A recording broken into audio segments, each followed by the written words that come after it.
Okay, folks, so how are we all doing? This afternoon, we are going to look at what we've already done before. A lot of this meeting is just going to be about presentation of data from SPSS to tables that are more or less APA format, and how we present these tables is really important because there is a standard. And so when you are presenting information from these statistics, it's important that you follow some sort of standard. APA is very common. So what we're going to do is take a look again at linear and logistic regression, look at the output for it, see if there's any questions about interpreting that output.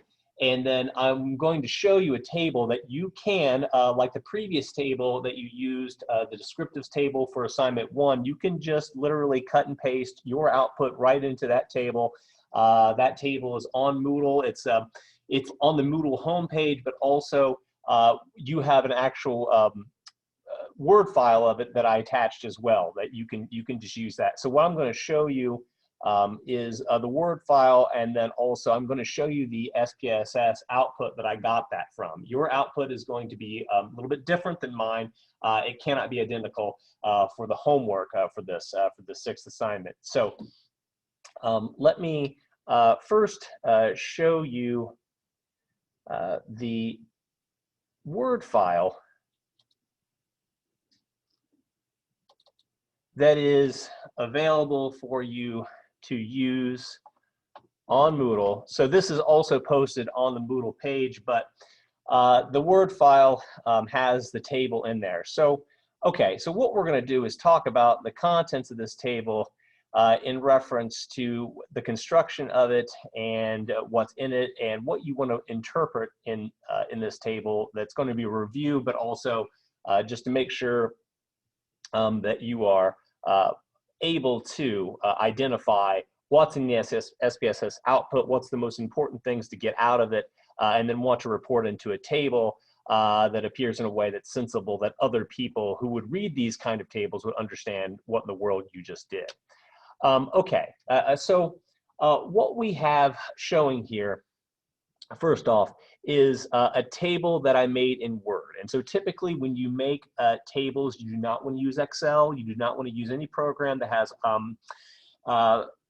formulas programmed already into the cells. So what you want to do to make this thing, if you make it from scratch, you want to go into where it says insert, and you want to insert table. And so that's how I started this thing, is just using that in Word. So that's how you want to start one of these, but notice the number of lines in the table are limited, the horizontal lines. There are very few vertical lines. If only the ones that are vertical are the ones that are bordering the table. So that's typical in APA. And so what we have then in the first line here, this is the title of the table. For graduate students, this will be their title 3 if they're doing a graduate project, or their table 3. The title of the table 3 would be something like linear logistic regression of some outcome. It doesn't necessarily have to be violence for them, but some set of outcomes or outcome. And so this will be looking at violence in a linear model, when violence is an index as a sum of all these violence items, as we've done before, and then violence as a dummy variable, when violence is coded 0, 1 in the logistic models. What you have here are models that say 0 order, and what this is, so for example, this is the effect of parental education on violence. This is the unstandardized beta. Here is the standard error, and here's the standardized beta. The B, the standardized error, the SE is the standard error that's in the output that you can get. It's right next to the unstandardized beta, and then here's the standardized beta. Okay, so this is the output that you typically will just want to have in any regression model, but you can just literally cut and paste this directly from the SPS output. It's right there next to one another. And so these are the essentials that you want to have when you're presenting this stuff. My columns are a little wonky here. I've noticed the alignment's a little out of whack. That's something that you all can fuss with on your own, but I've got it lined up for the most part everywhere else, I think. But these are, for every single one of these, you're going to want to have your unstandardized beta, the standard error associated with that, and the standardized beta. So those are what those numbers are inside there. And so this is in the zero order model. This is the effect of parental education by itself on violence. And so that's what it's called when it's in there by itself, when you're going to present a series of models, and the first series are just simple linear regressions. They're called under the title zero order model. And let me show you something also before I get too far ahead of myself of how this was done. If you go to design, or I'm sorry, layout, and see view property or view grid lines, you can see how this thing was organized. So you can see all the grid lines. I made them invisible, but I'm making them visible. And so each one of these is its own column. Okay, so that's typically the way you want to have it laid out. And again, you all will just be able to cut and paste. I've already done all the work of constructing the table, so you should just be able to cut and paste right into this. And so you will want to have in your homework, you will want to have a series of zero order models. Now I say down here, zero order model, each independent variable entered separately, i.e. a simple regression. So it's just one independent variable predicting the outcome. Table above incomplete for zero order models, because I didn't fill this thing all the way in. Okay, that is, I just gave you one example of what you need to have in for each one. And so what you would do is you would run each one of these variables separately and find out what the effect is by itself on the outcome.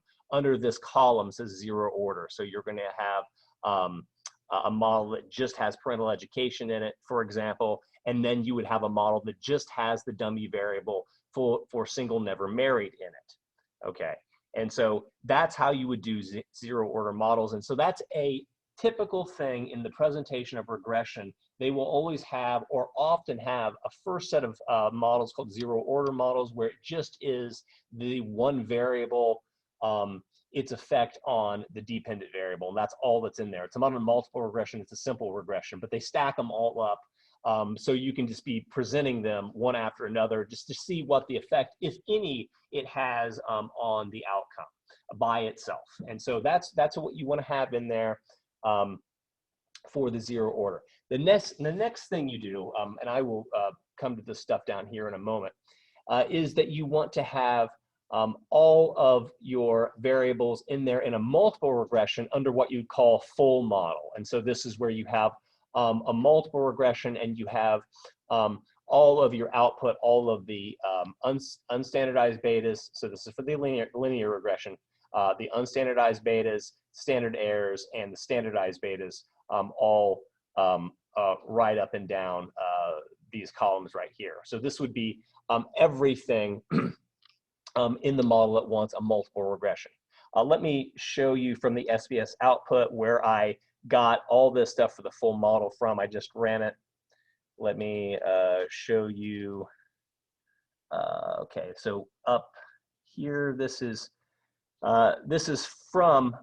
was taken directly from the linear regression that I ran of violence, and all of these items were entered as independent variables. And so I just, you can just literally cut or double click on that and come in there and cut and paste. And this is what I did to get that out. So that's all you got. That's all you got to do for the most part to extract you don't have to do it one after another. You can just go in and cut and paste. And that's what I would recommend you do when you go to the full model. But you do want to have in that next set of columns there, this full model where you have, so here's this unstandardized beta coefficient that I called little b, which is typically the way it's done. Here's the SE, or the standard error, and here's the big B, or standardized beta. So here's the three columns from the SPSS output. So that's what I'm cutting and pasting from to create that table in Word. All right, okay, so that's that. Okay, the next thing is the asterisks that appear next to the unstandardized betas in the tables.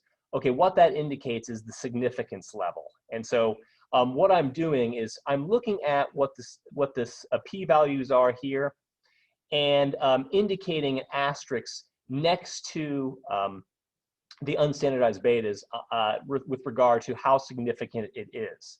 Okay, and so you know, we can just note here this is 0.003, and most of these are 0.000.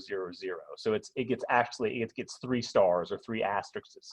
But the typical way, the conventional way that this is done in APA and most or also the most all scientific papers will have it denoted like this. Is you will want to give it stars based on its significance level, based on the p-value. And so down here, you will want to have a column like I have down here, or a row down here, where it says notes and usually indicates, so if you have 1 star, it just means the p-value is 0.05 or less. So it's less than 0.05. Okay, if it's less than 0.01, it gets 2 stars or 2 asterisks. If the p-value is less than 0.001, and that's what you put in the case where it's just 000, it's less than that, then you give it 3 asterisks. Okay, and so this is why I've got these asterisks next to the effects in the model to indicate the p-values that are printed out there. So typically, that's the way it's done, is you can just look at a lot of regression tables that indicate, or statistical tables that indicate statistical significance. They'll use these asterisks as a quick way so somebody can eyeball to see if there are any statistically significant effects. And so this is the way that it's usually done, just like that. So it's indicating, the asterisks indicate the significance level, or the p-value level within a given range. You don't have to specify exactly, but if it's 000, then that's less than 0.001, so you give it 3 stars. So that's where this stuff comes from in this full model. So you want to have that included. Okay. Yeah, so here's the unstandardized beta. Again, here's the standard error that's given, and then here's the standardized beta. Okay, and so remember what these are. The unstandardized beta is for every 1 unit increase in the independent variable. This is the effect on the dependent variable. So that these are also the betas that you use when you create your regression equations, that you plug these values in and multiply them by some value for the independent variables. So these are that unit impact interpretation. For every unit increase in X, this is the effect on the dependent variable. The standard errors just indicates how much variation there is around the effect. So the beta, the unstandardized beta, we haven't talked about this much yet, but the unstandardized beta usually has to be at least twice the size of the error around it to be statistically significant. So you'll notice that usually the ones that are significant, the beta effect is always usually about twice the size of the error. But the standard error is just like kind of like a standard deviation when you're looking at averages and standard deviations. It's how much the standard beta estimate varies on average, because it does vary.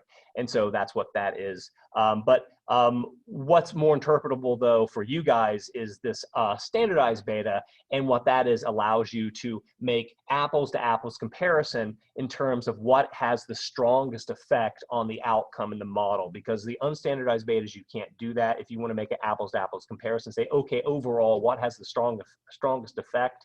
You look at the standardized betas in the linear regression model.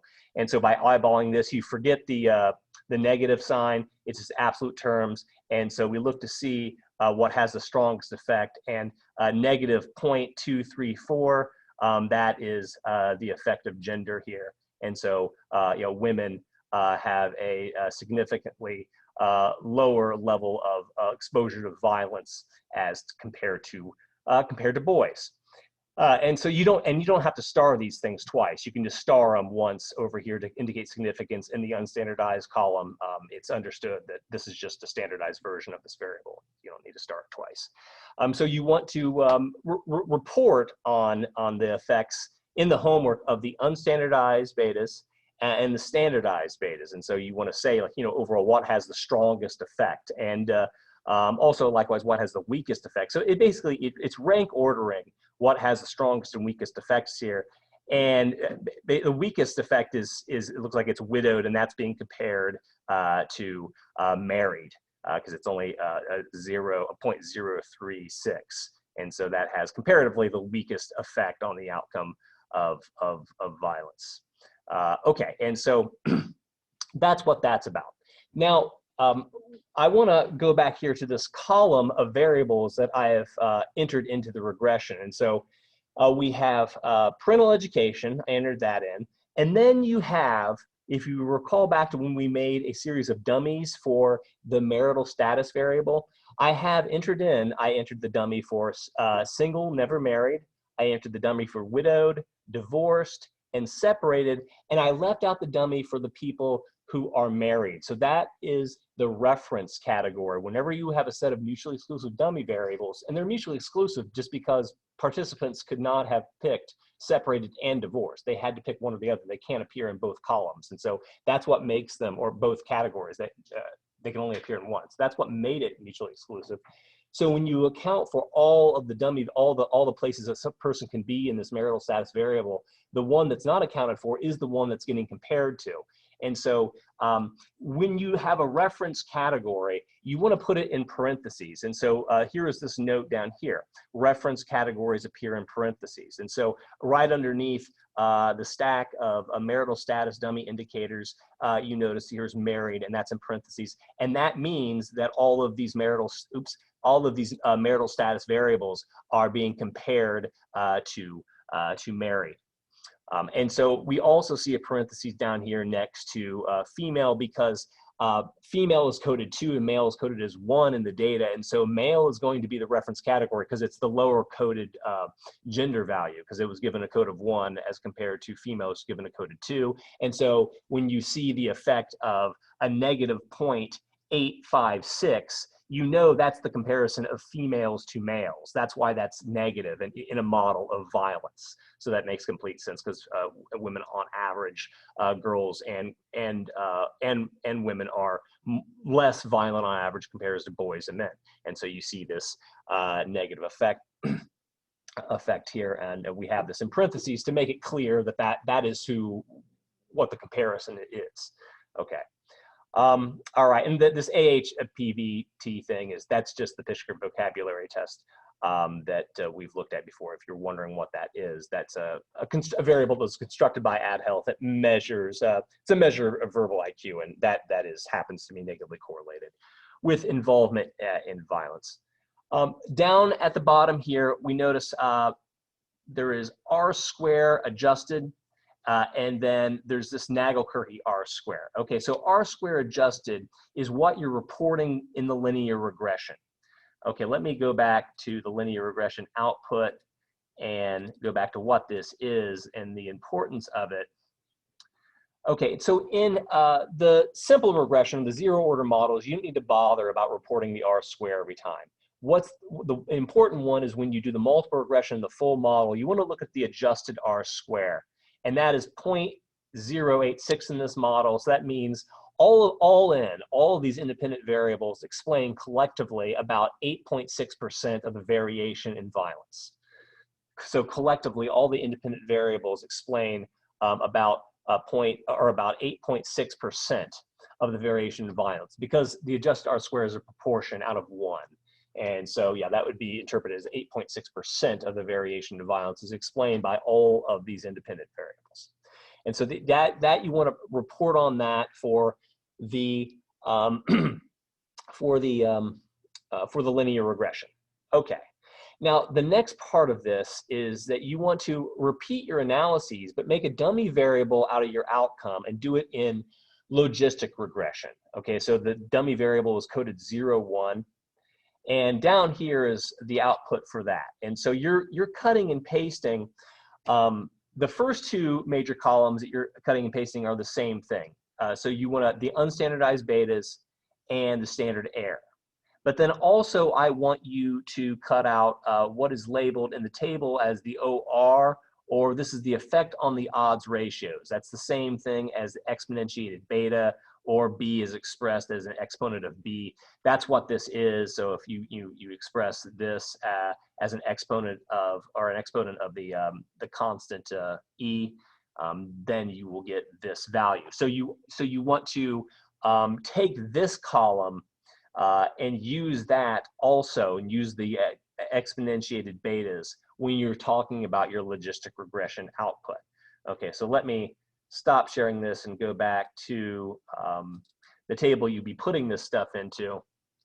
And okay, so here, yeah, we've got, I've taken the unstandardized betas. So this would be from that full model, and you're just pasting them right in here. You're assigning asterisks again based on the significance level.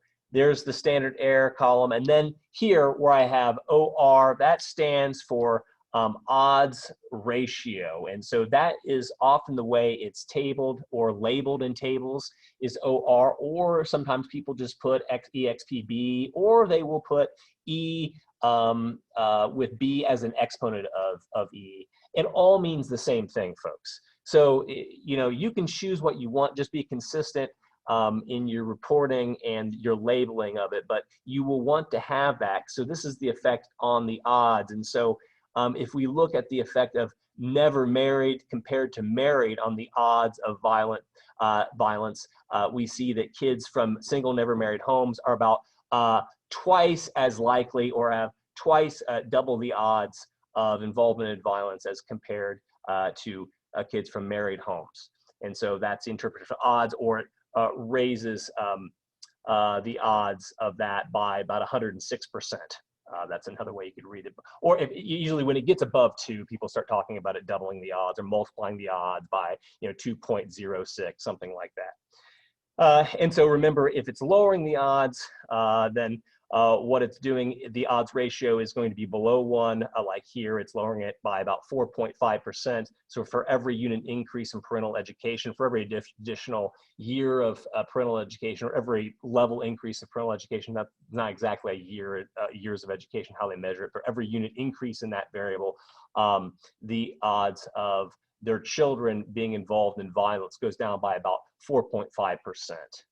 And that, that is a significant drop in the odds of violence occurring. Okay, and so there's no standardized beta that you have to report for logistic regression. The main thing for the logistic regression is you want to be reporting on the effect on the odds, and that's the odds ratio here. That's what's being shown. That's the main thing that you want to be reporting on. And again, just be clear on how you interpret this stuff. So the effect of an unstandardized beta, if it's negative in a logistic regression, the odds ratio will always show a value that is below 1, because it's having a negative impact on the odds of whatever you're modeling occurring. And so in this case, this is the parental attachment scale that we have constructed before in this class. This is actually, I just used 2 variables to make this one, and alpha was decent. So I made a 2 variable scale out of parental attachment.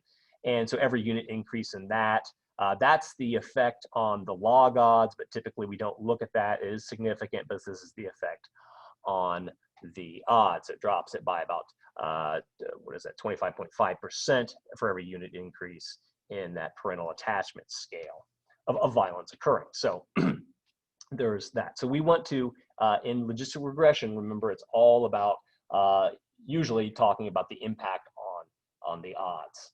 And so you want to, again, for this first, you want to have the effect of each one of these individual variables on the outcome. You want to have the effect of each one on the outcome, so run them one at a time, and then print the output in there, or cut and paste, put the output in there, and then do it all together as a full model. So you want to do that, and then you want to, in response, answer questions for the homework where you want to explain at least 10% of the variation in the outcomes. So you have to do actually a little bit better than what I did, because one of my models doesn't quite explain 8% of the variation. So you want to do that, but this includes in the interpretation, you want to talk about the unstandardized beta, the standardized beta, and the odds ratio, which is what we just did. We want to also include in your report, you want to include a general non-jargony statement about the relations among the variables examined.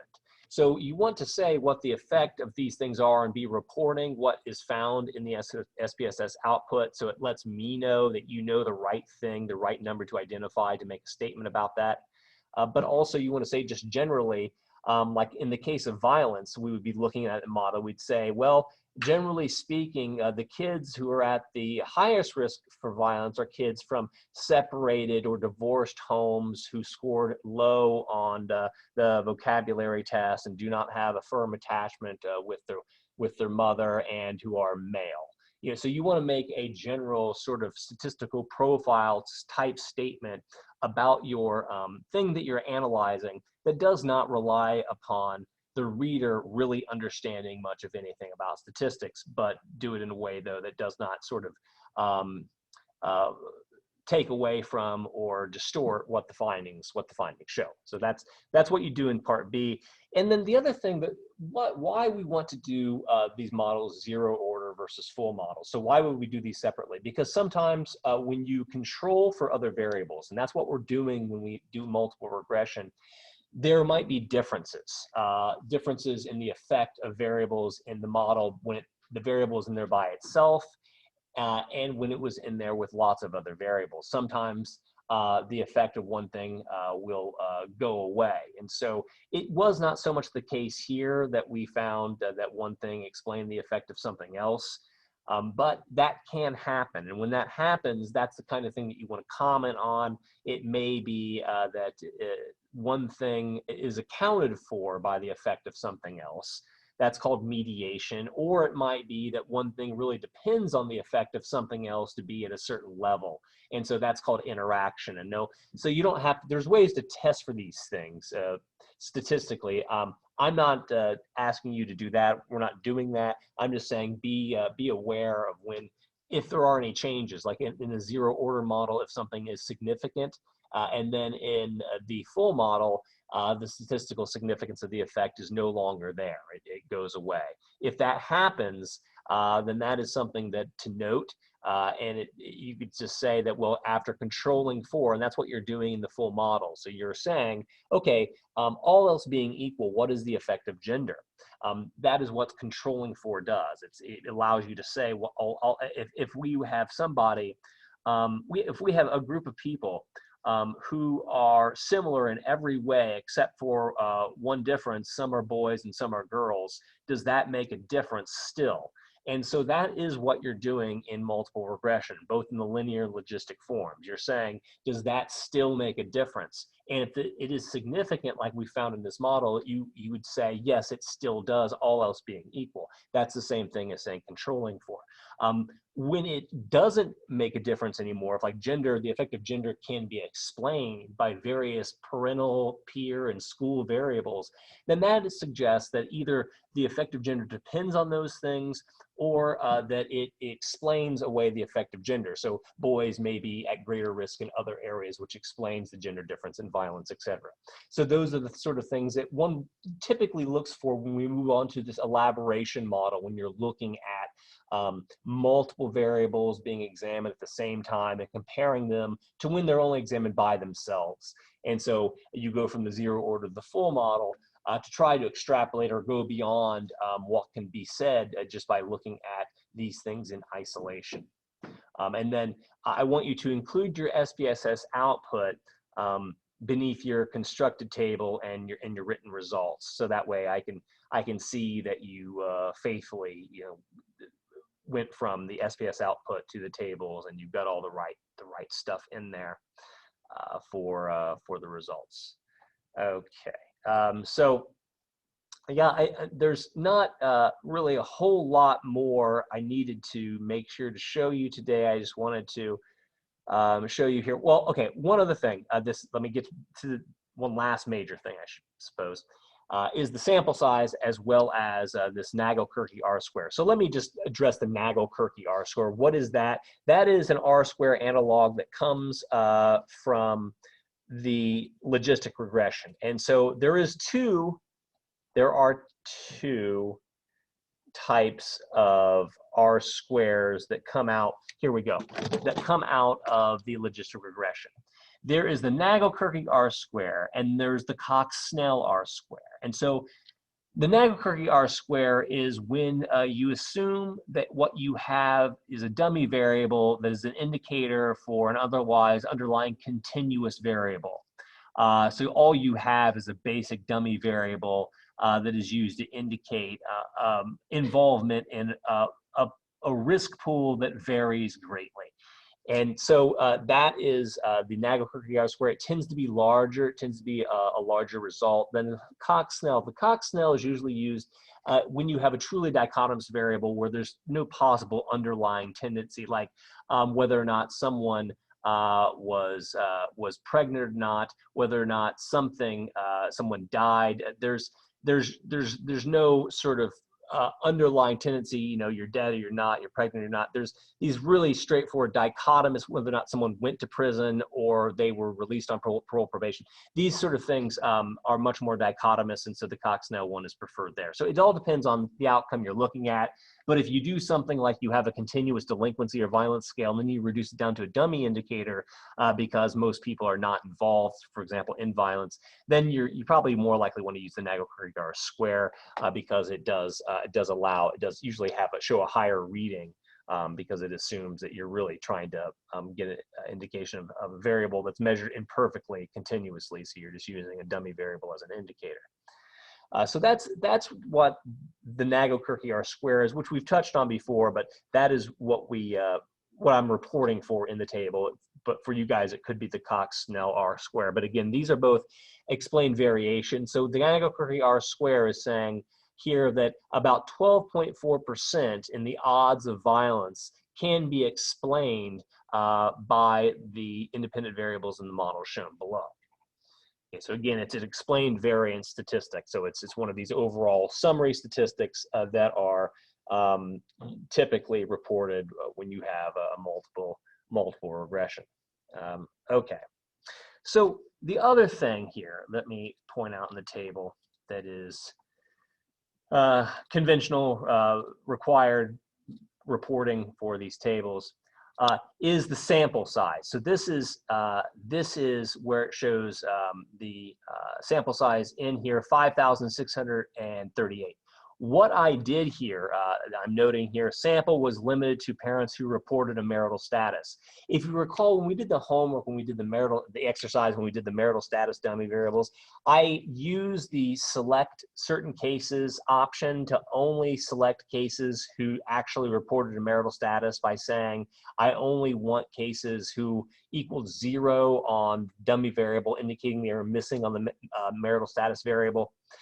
So I did that there to limit my sample to only people who were reporting valid data for marital status.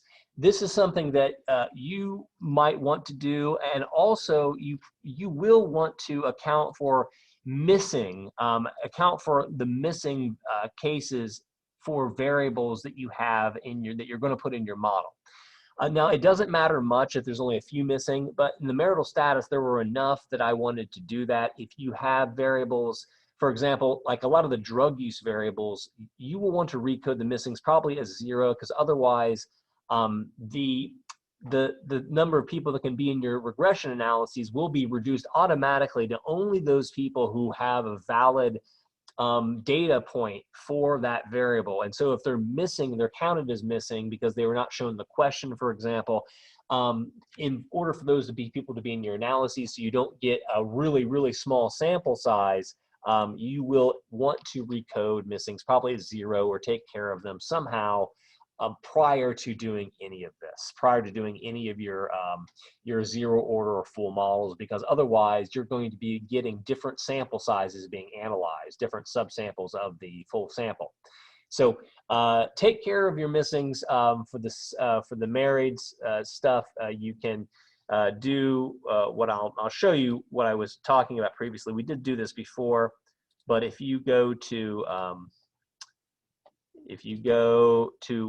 this is where you select specific cases. And if I say, okay, I only want people who reported a valid response for the marital status, I can go like this. I clicked here, if condition is satisfied, if, and then I went down and I selected, when I made the marital status dummies, the response that said that they were missing, refused to answer. So I said, okay, I only want them if that thing equals 0. Because I don't want people who refuse to answer the marital status variable in my analysis. And so I set it to that. And so all these analyses henceforth only involved that subset of people. That's why it's not 6,400 some, it's only 5,000 some, because it took out. You don't have to do that. If like for the drug variables, you can just recode the missings as 0 and the problem solved. But you do want to account for that, because otherwise the regression analysis can only analyze the sample for which they have valid data. And so if they're missing on a bunch, it'll just list-wise delete everybody from the analyses that didn't report valid data. And so if you're using marital status, you probably want to take that step, what I did. The other thing is the way that you create the marital status dummies quickly, simply, we did that before, but you can just do that by going, let me stop sharing that. Let me go back to this. The way you do them quickly to create dummy variables, if you go in and go create dummies right here under transform, create dummies, and PA10 is the marital status variable. You just put that over there, and then you have to create a root name for the dummy variables, and I just called it marital status, and then you hit OK. And then it automatically spits out these marital status dummy variables. It will make 6, even though there's only 5 valid categories, because the 6th one is the one that indicates that the respondent refused to report. So that's the one that I used as an indicator to create this filter that only then allowed for people who did report a marital status in the analysis. So that's how you do that. If you're using, you may not be using marital status, but you very well might. So in any case, though, you do want to take care of the missing, especially if there's a big number, because if it changes by like a dozen people from the 0 order to full model, it doesn't matter that much. It's not going to affect the estimates that much, but it could affect them a lot if you all of a sudden lose 500 or 600 people because of missing data. The effects could change, not because of any real interaction between the variables in the real world. It's just because you're analyzing now a different subset of the sample, and so the effects look different because of that. It might get bigger, for example, because it's a smaller subset. Okay, so that is something. Yeah, the missing variables. You want to look into that before doing any of this, before running this regression analysis. Okay.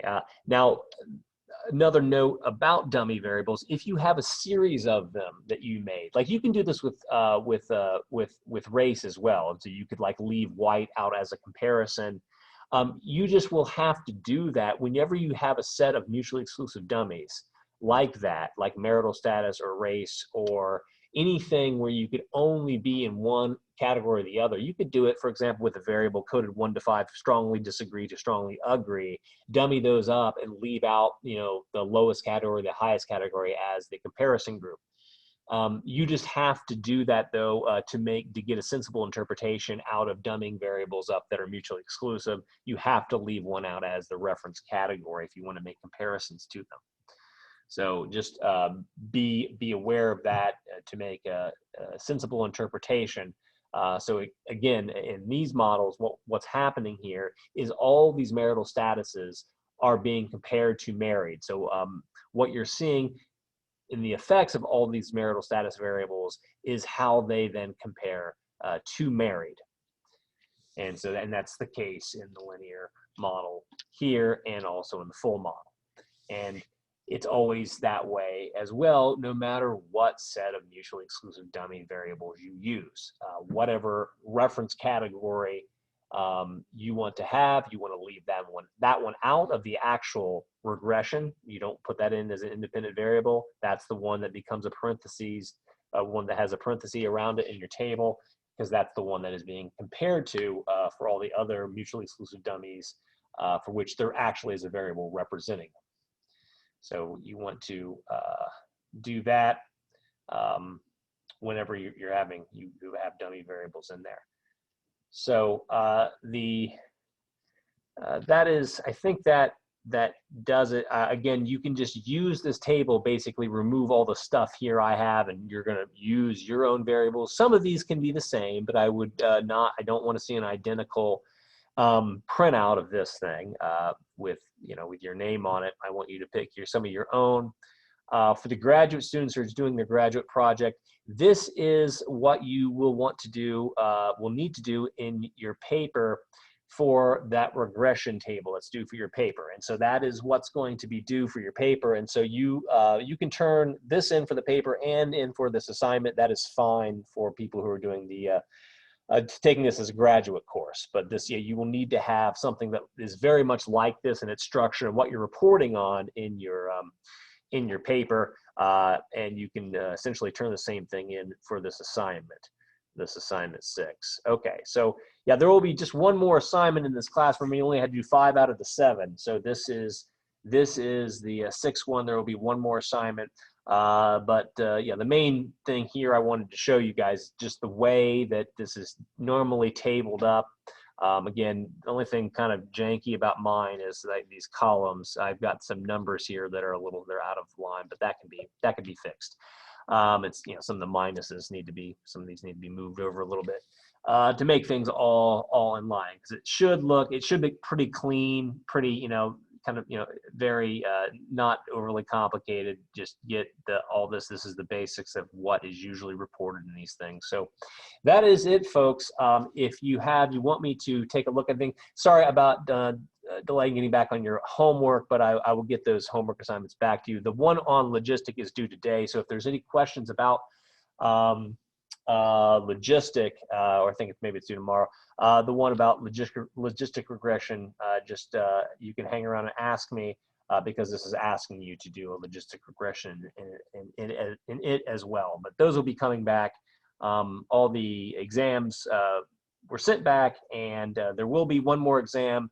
A few of you look like you be able to opt out of it, but I'll get back to you who can do that. But yeah, there'll be just one more exam in this class, and it'll be on this. All the regression and statistical stuff that we have been doing. So especially regression, more so than some of the earlier stuff. So anyway, that is it for today, folks, I believe. Again, if you want to ask me questions about anything, please stick around. But this is all I've got for you that is new for today. Thursday, I will be here.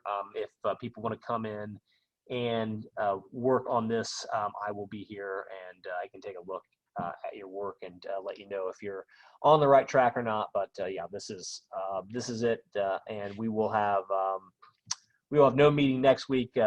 We will have eventually graduate students will be uploading presentations, and I will have you guys, in lieu of meeting, I will have you guys take a look at that as part of participation, and take a look at what they did, because they had to do a project on intergenerational transmission of crime and do some of these analyses as a part of building a case for a proposal that they also wrote. So that's what we'll do for the last couple weeks, in addition to that exam will be posted as well. But if there's not any other questions for this, bye. You guys are good to go. But I will be here hanging out for questions that do come up. Okay.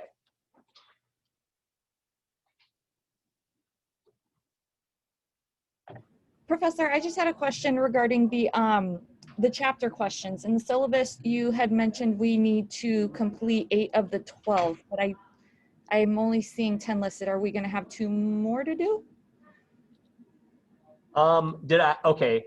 If you do, you can go back and answer. I don't know if I have 2 more I'm going to post. If you can go back and answer older ones, that will be fine. Oh, okay. Would that solve your problem? Yes, definitely. Yeah, yeah. Why don't Thank you you. just go ahead and do that? Because I guess, yeah, sorry, you only have 10 on there. Yeah, no So, problem. That works perfectly for me. okay, sounds good.